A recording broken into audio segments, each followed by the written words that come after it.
Assalamualaikum warahmatullahi wabarakatuh. Bertemu lagi di channel Rahmatun Jannah. Kali ini kita membahas bab 4, yaitu salep atau unguenta. Pertama masuk ke pengertian ya guys. Pengertian salep atau unguenta menurut Farmakopeia edisi 3 adalah sediaan setengah padat yang mudah dioleskan dan digunakan sebagai obat luar. Bahan obat harus larut atau terdispersi homogen ke dalam dasar salep yang cocok. Peraturan pembuatan salep menurut Evan Duin. Yang pertama, peraturan salep pertama. Zat-zat dapat larut dalam campuran lemak, dilarutkan ke dalamnya jika perlu dengan pemanasan. Yang kedua, peraturan salep nomor 2. Bahan-bahan larut dalam air, jika tidak ada peraturan lain, dilarutkan lebih dahulu dalam air, asalkan jumlah air yang dipergunakan dapat diresep seluruhnya oleh basis salep dan jumlah air yang dipakai dikurangi dari basis salepnya. Yang peraturan nomor 3, bahan-bahan yang sukar atau hanya sebagian dapat larut dalam lemak dan air harus diserbukkan lebih dahulu, kemudian diayak dengan pengayak nomor 60. Peraturan nomor 4, salep-salep yang dibuat dengan jalan mencairkan, campurannya harus digerus sampai dingin. Bahan-bahan ikut dilebur. Penimbangannya harus dilebihkan 10-20% untuk mencegah kekurangan bobotnya. Masuk ke persyaratan salep Farmakopeia edisi 3. Pemberian tidak boleh berbau tengi. Yang kedua, kadar, kecuali dinyatakan lain, dan untuk salep yang mengandung obat keras atau obat narkotik, kadar bahan obat adalah 10%. Yang nomor ketiga, dasar salep atau DS, kecuali dinyatakan lain, sebagai bahan dasar salep atau basis salep digunakan vaselin putih atau vaselin album, tergantung dari sifat bahan obat dan tujuan pemakaian salep.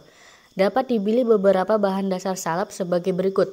Yang pertama, DS senyawa hidrokarbon, vaselin putih, vaselin kuning atau vaselin flavum, malam putih atau sera album, malam kuning atau sera flavum atau campurannya. Yang kedua, DS serap, lemak bulu domba atau adabs lane, campuran 3 bagian kolesterol, 3 bagian steril alkohol, 8 bagian malam putih dan 86 bagian vaselin putih, campuran 30 bagian malam kuning dan 70 bagian minyak wijen. Yang ketiga, DS yang dapat dicuci dengan air atau DS emulsi, misalnya emulsi minyak dalam air atau M-A. Yang keempat, DS yang dapat larut dalam air, misalnya PEG atau campurannya. Persyaratan nomor 4 itu homogenitas. Jika dioleskan pada sekeping kaca atau bahan transparan lain yang cocok, harus menunjuk susunannya yang homogen. Persyaratan nomor 5, penandaan. Pada etiket harus tertera obat luar. Selanjutnya kita masuk ke penggolongan salep guys. Yang pertama, menurut konsistensinya, salep dapat dibagi. Yang pertama, unguenta.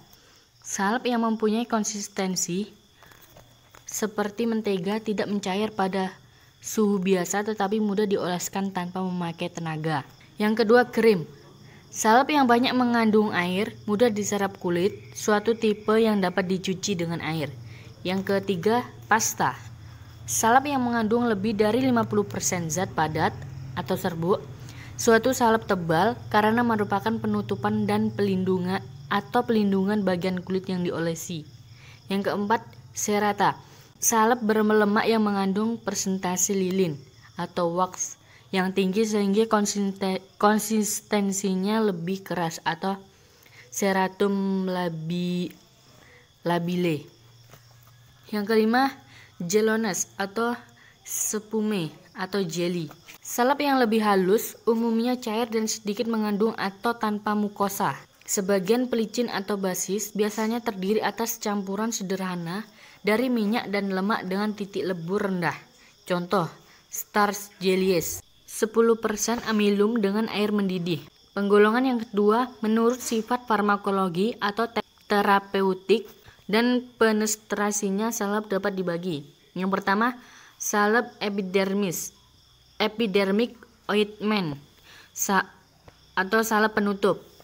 Guna melindungi kulit dan menghasilkan efek lokal, tidak diabsorpsi, kadang-kadang ditambahkan antiseptik, astringensia, untuk meredakan rangsangan atau anestesi lokal.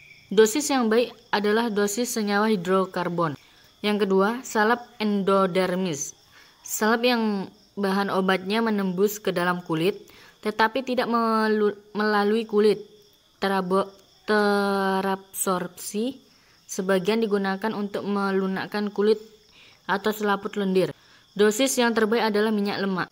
Yang ketiga, salep diadermis. Salep yang bahan obatnya menembus ke dalam tubuh melalui kulit dan mencapai efek yang diinginkan. Misalnya salep yang mengandung senyawa merkuri iodida, belladonna. Kemudian penggolongan yang ketiga menurut dasar salepnya atau salep dapat dibagi. Yang pertama, salep hidrofobik, yaitu salep yang tidak suka air atau salep dengan dasar salep berlemak atau greasy base. Tidak dapat dicuci dengan air, misalnya campuran lemak-lemak, minyak, lemak malam. Yang B, kedua, salep hidrofilik, yaitu salep yang suka air atau kuat menarik air, biasanya dosis tipe M atau A. Yang penggolongan yang keempat itu menurut Formularium Nasional atau Fornas. Yang pertama, dasar salep 1 atau dosis senyawa hidrokarbon. Yang kedua, dasar salep 2 atau dosis serap.